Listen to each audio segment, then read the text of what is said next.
Hi നമസ്കാരം, ഞാൻ സോണിയ അഭിലാഷ്. ഭക്ഷണശാലയിലേക്ക് എല്ലാവർക്കും സ്വാഗതം. ഇന്ന് നമുക്കൊരു ക്രാബ് റോസ്റ്റ് എങ്ങനെ വളരെ ടേസ്റ്റി ആയിട്ട് തയ്യാറാക്കാമെന്ന് നോക്കാം. അതിനായി ഞാനൊരു 1/2 കിലോ ക്രാബ് കഴുകി ക്ലീനാക്കി വെച്ചിട്ടുണ്ട്. അത് നമുക്കൊന്ന് മസാല പുരട്ടി എടുക്കണം. അതിനായി ഒരു ബൗളിലേക്ക് ഒരു 1/4 ടീസ്പൂൺ മഞ്ഞൾപ്പൊടി, 1/2 ടീസ്പൂൺ മുളക് പൊടി, 1/2 ടീസ്പൂൺ മുളക് പൊടി, 1/2 ടീസ്പൂൺ മല്ലിപ്പൊടി, എല്ലാം ടീസ്പൂണിൻ്റെ കണക്കാണ് കേട്ടോ. ഇപ്പോൾ ഞാൻ മസാല ഒന്ന് പുരട്ടി ഒന്ന് ഫ്രൈ ചെയ്തെടുക്കാൻ വേണ്ടിയിട്ടുള്ള മസാലയാണ് ചേർക്കുന്നത് ക്രാബിന് വേണ്ടിയിട്ട്. 1/4 ടീസ്പൂൺ കുരുമുളക് പൊടി,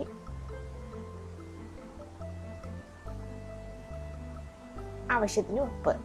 ഇതെല്ലാം കൂടി നന്നായിട്ട് മിക്സ് ചെയ്ത് നമുക്ക് കഴുകി ക്ലീനാക്കി വെച്ചിട്ടുള്ള ക്രാബിലേക്ക് പുരട്ടിയതിന് ശേഷം ഒരു 10 മിനിറ്റ് ഒന്ന് മാറ്റി വയ്ക്കാം. മാറ്റി വെച്ചതിന് ശേഷം ഒന്ന് ഫ്രൈ ചെയ്തെടുക്കണം. കഴുകി ക്ലീനാക്കി വെച്ചിട്ടുള്ള ക്രാബ് ഇതിലേക്ക് ചേർക്കാം. വേണമെങ്കിൽ ഈ മസാലയിൽ അല്പം വെള്ളം ചേർത്ത് പേസ്റ്റ് രൂപത്തിലാക്കിയതിന് ശേഷം മിക്സ് ചെയ്താലും മതി.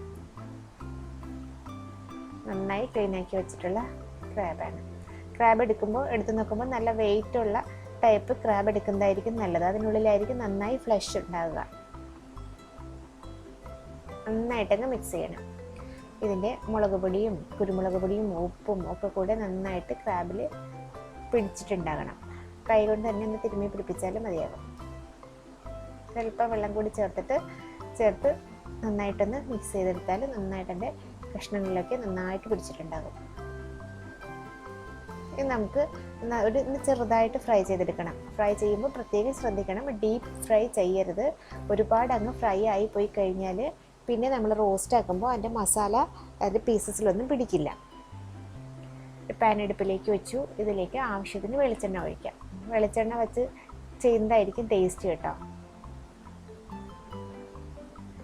കുറച്ച് വെളിച്ചെണ്ണ ഒഴിച്ച് വെളിച്ചെണ്ണ ഒന്ന് ചൂടായി വന്നപ്പോഴേക്കും ഒരു തണ്ട് കറിവേപ്പില കൂടി ഇട്ടു. ഇതിലേക്ക് നമുക്ക് ക്രാബ് മസാല പുരട്ടി വെച്ചിട്ടുള്ള ക്രാബ് നന്നായിട്ട് മസാലയൊക്കെ ഇതിൽ പിടിച്ചിട്ടുണ്ട്. ഇതിട്ട് നമുക്ക് ഒന്ന് ഫ്രൈ ചെയ്തെടുക്കാം. എന്ന് പറഞ്ഞാൽ ഒരു 3 to 4 മിനിറ്റ്സ്, അതിൽ കൂടുതൽ ഫ്രൈ ചെയ്യരുത്. നല്ലൊരു മണം വരും. ഇതിന് ക്രാബിങ്ങിന് ചെറുതായിട്ടൊന്ന് ഫ്രൈ ആകാൻ തുടങ്ങുമ്പോൾ നല്ലൊരു മണം വരും. അത് മതിയാകും. ഒരു പ്രാവശ്യം ഇട്ടു ഒരു 2 മിനിറ്റ് നമുക്കൊന്ന് അടച്ച് വയ്ക്കാം. അടച്ച് വെച്ച് കഴിയുമ്പോൾ ഒരു സൈഡിൽ നിന്ന് കുക്കായി വരും, ഒന്ന് ഫ്രൈ ആയി വരും. അപ്പോൾ ഒന്ന് തിരിച്ചിട്ടതിന് ശേഷം വീണ്ടും മറു സൈഡും കൂടി ഒരു 1 മിനിറ്റോ 2 മിനിറ്റോ ഒന്ന് ഫ്രൈ ചെയ്ത് മാറ്റണം.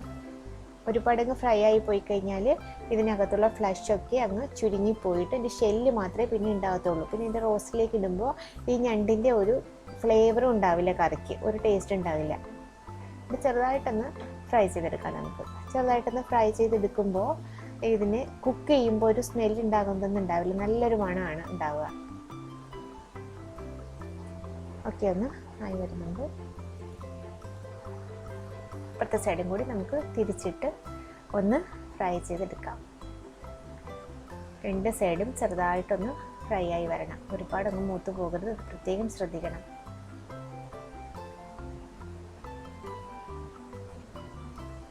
ഒരു മിനിറ്റ് നമുക്കൊന്ന് അടച്ചു വെച്ചതിന് ശേഷം നോക്കാം. നല്ലൊരു മണം വരുന്നുണ്ട്, ഒക്കെ ആയിട്ടുണ്ട്. നല്ല മണം വരുന്ന ആ ഒരു ടൈമിൽ തന്നെ ഇതിങ്ങോട്ട് കോരി മാറ്റണം. നമുക്കിതിന് ഒന്ന് തിരിച്ചിട്ടതിന് ശേഷം കോരി മാറ്റിയെടുക്കാം.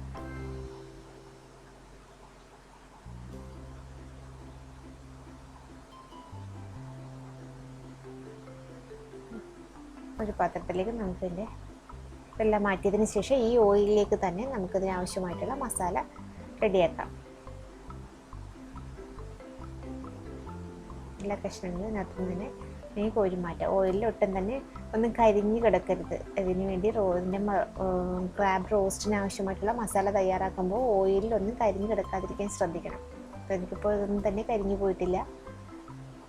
എല്ലാം തന്നെ എടുത്തതിന് ശേഷം പീസസ് എല്ലാം മാറ്റിയതിന് ശേഷം നമുക്കിതിലേക്ക് മസാല തയ്യാറാക്കാം.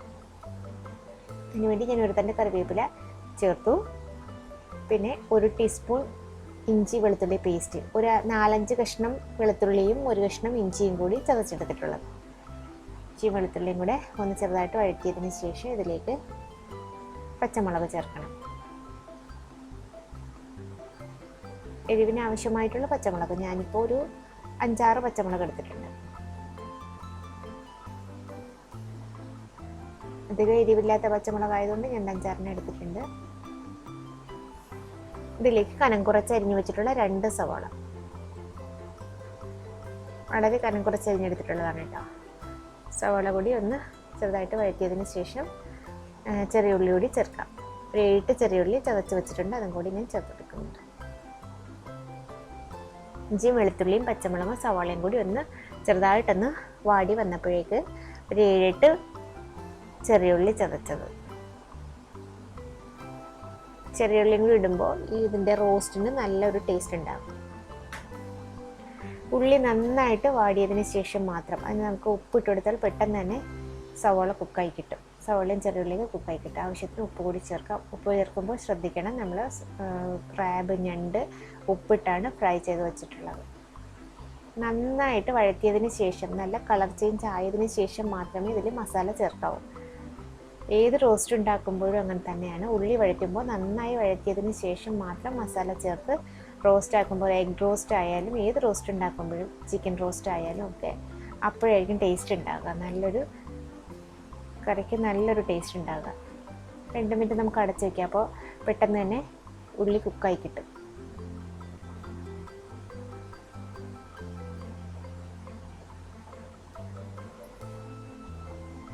രണ്ട് മിനിറ്റ് കഴിഞ്ഞ് തുറന്ന് നോക്കുമ്പോഴേക്ക് ഉള്ളിലേക്ക് നന്നായിട്ട് വാടി വന്നിട്ടുണ്ട്. നല്ലപോലെ വാടിയതിന് ശേഷം മാത്രമേ മസാല ചേർക്കാവൂ, അത് പ്രത്യേകം ശ്രദ്ധിക്കണം.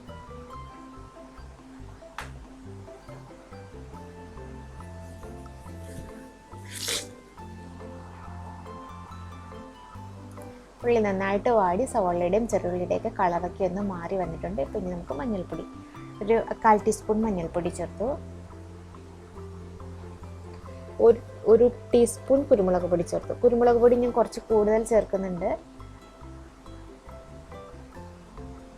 1/4 ടീസ്പൂൺ ഉലുവ പൊടിച്ചത്. എല്ലാം കൂടി നന്നായിട്ട് മിക്സ് ചെയ്തു.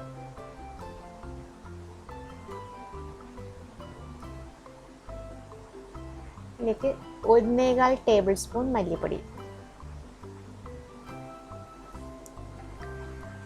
മല്ലിപ്പൊടി കൂടി ഒന്ന് നന്നായിട്ട് റോസ്റ്റ് ചെയ്തതിന് ശേഷം നമുക്ക് മുളക് പൊടി ചേർക്കാം.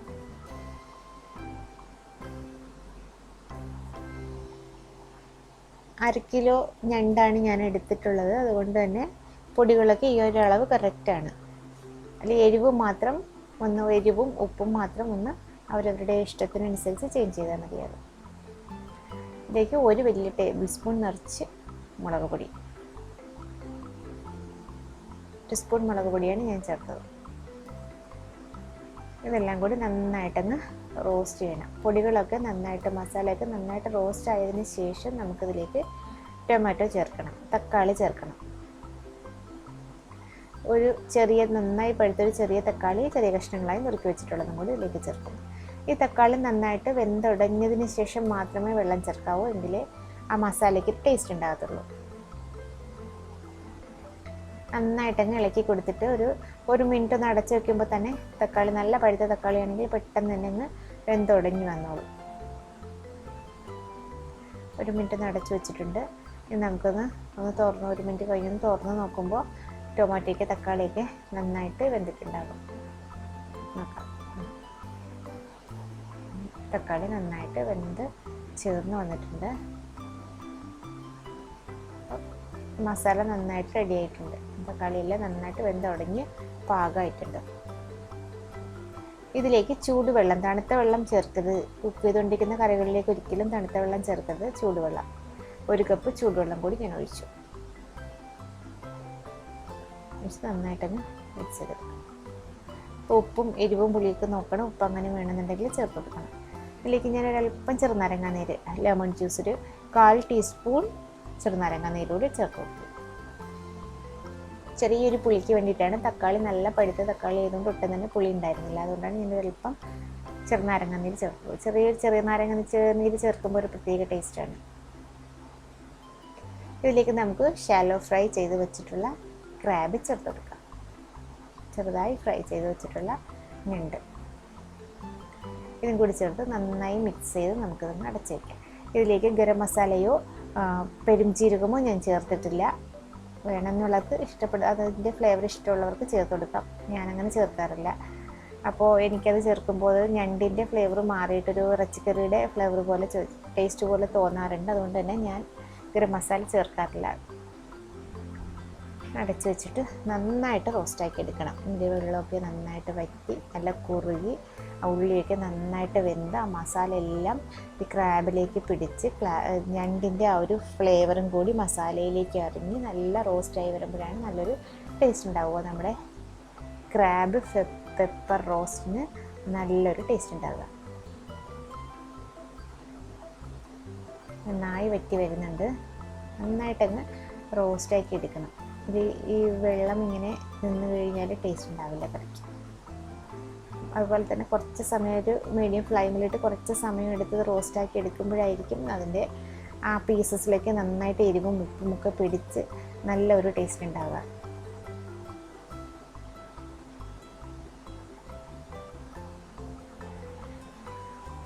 അപ്പം നമ്മുടെ ക്രാബ് റോസ്റ്റ് നന്നായി റെഡിയായി വന്നിട്ടുണ്ട്. കണ്ടോ, നന്നായിട്ട് വറ്റി അതിൻ്റെ എണ്ണയൊക്കെ തെളിഞ്ഞ് വന്നിട്ടുണ്ട്. നന്നായിട്ട് ഇളക്കിയിട്ടെടുക്കാം.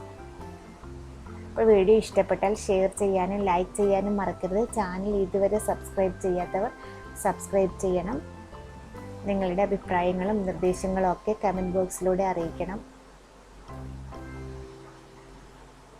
നിങ്ങൾക്ക് ഏതെങ്കിലും റെസിപ്പീസ് ആവശ്യമുണ്ടെങ്കിൽ അതും പറഞ്ഞു കഴിഞ്ഞാൽ ഞാൻ റെസിപ്പി ഇടുന്നതായിരിക്കും. പാകമായിട്ടുണ്ട്. ഇതിലേക്ക് ഒരു തണ്ട് കറിവേപ്പിലയും ഒരൽപ്പം കുരുമുളക് പൊടിയും കൂടെ നമുക്ക് ഇട്ടെടുക്കാം. ആ കുരുമുളക് പൊടിയുടെ ഫ്ലേവർ ഈ പെപ്പർ റോസ്റ്റിന്, അതായത് ക്രാബ് റോസ്റ്റിന് നല്ലൊരു മണവും ഒരു ടേസ്റ്റും ഒക്കെ തരും. അത് നമ്മൾ ഗരം മസാലയോ പെരുംജീരകമോ ചേർത്ത് കഴിഞ്ഞാൽ ഈ കുരുമുളകിൻ്റെ ടേസ്റ്റ് അറിയാൻ പറ്റില്ല. നന്നായിട്ട് പാകമായിട്ടുണ്ട്.